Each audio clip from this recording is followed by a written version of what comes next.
আসসালামু আলাইকুম সবাই। আজকে আমি হানিরাজ থেকে 1400 টাকার যে ব্লসম হানি ওইটা কিনেছি এবং এটা আমি পরীক্ষা করে দেখবো যে এটা আসল মধু নাকি চিনি মেশানো মধু। তো আমি এক গ্লাস পানি নিয়ে নিছি সাথে। যদি আসল মধু হয় তাহলে এটা সাথে সাথে মিশবে না, আর যদি ভেজাল মধু হয় তাহলে এটা সাথে সাথে এটা পানির সাথে মিশে যাবে। তো দেখেন কি হয়। মধুর ভিতরে কি আছে, একটা চাকের মতো আছে। আচ্ছা, এখান থেকে আমি কিছু মধু নিয়ে নিচ্ছি। তো এটা এখানে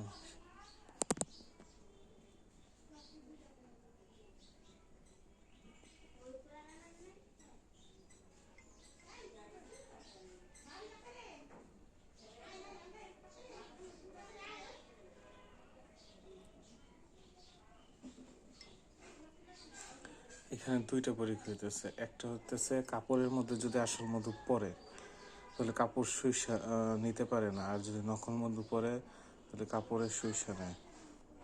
তো এখানে দেখেন এখনো মধুটা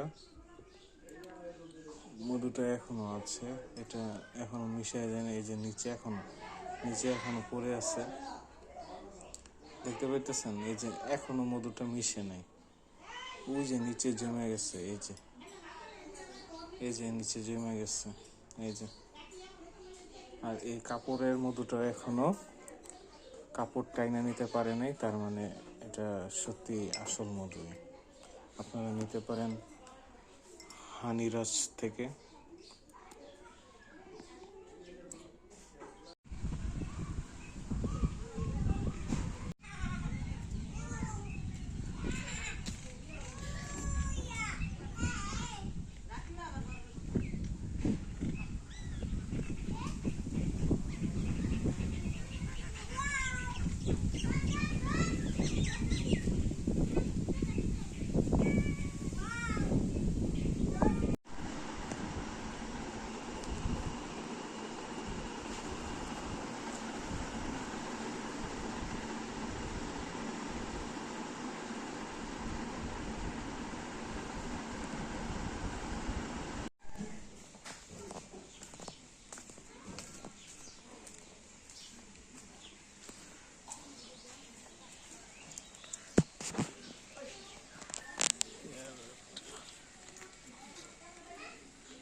দেখে পেয়ারাটা পাকছে না,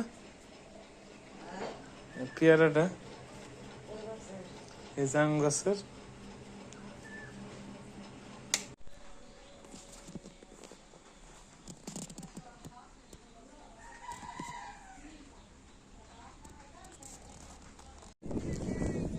কিছু জায়গা আছে বুঝছেন, যে জায়গাটা দেখলে মন খারাপ থাকলেও ভালো হয়ে যায়। আর সেই জায়গাগুলোর মধ্যে এই জায়গাটা একটা অন্যতম। আমার কাছে খুবই ভালো লাগে। আজ শুক্রবার, তো ট্রেনে যারা পড়ে তাদের প্রি টেস্ট পরীক্ষা শুরু হয়েছে। তো সেই কারণে আমি এখানে পড়াইতে আসি সপ্তাহে 4 দিন। তাই আগের ভিডিওগুলোর মধ্যে এই জায়গাটা দেখেন নাই। এখানে মাছ চাষ করা হয় প্রতি বছর। ওই যে ওই সাইডটা বানা দেখতেছেন, এই বানা দিয়ে পুরো জায়গাটারে ঘিরা নিছে।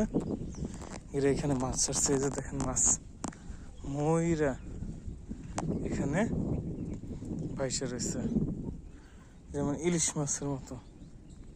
আসলে এটা সিলভার কাপ মাছ।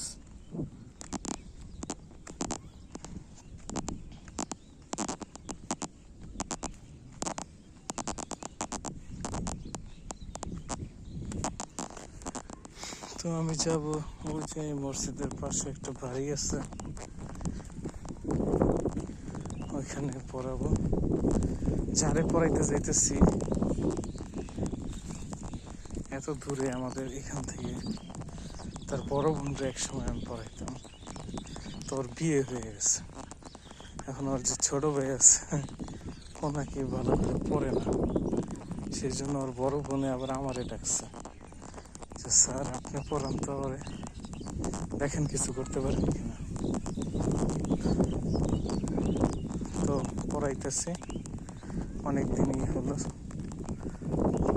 5 মাসের মতো হয়েছে। এখানে প্রতি সপ্তাহে 4 দিন আসি।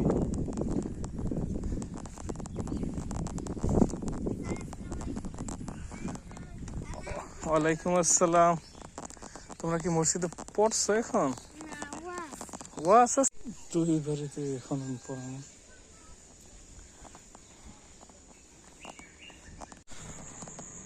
তো রাতাল দিয়ে প্রাইভেট পড়ানো শেষে এখন নাওরা পূর্ব পড়া যাচ্ছে, এখন প্রাইভেট পড়াতে। আস্তে আস্তে সন্ধ্যা হয়ে গেছে, তো এখানে 2 ঘন্টা পড়াবো ইনশাল্লাহ।